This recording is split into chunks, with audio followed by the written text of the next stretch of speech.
बेगुनाह जिन्हों हर कोई पिया मरेंदा कौन बेगुनाह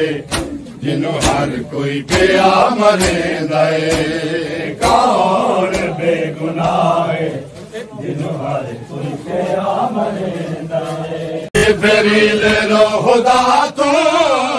जिब्रील रो खुदा तू आए वल वल खड़ा पुछेंदा कौन बेगुनाह जिन्हों हर कोई पिया मरेंदा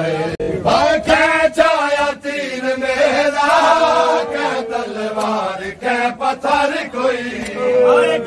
चाया तीर मेरा कै तलवार कै पत्थर कोई आए मजलूम दे जख्माते मजलूम दे जख्माते तीरथ चा सटेंदा कौन बेगुनाह जिन्हों हर कोई पिया मरेंदा।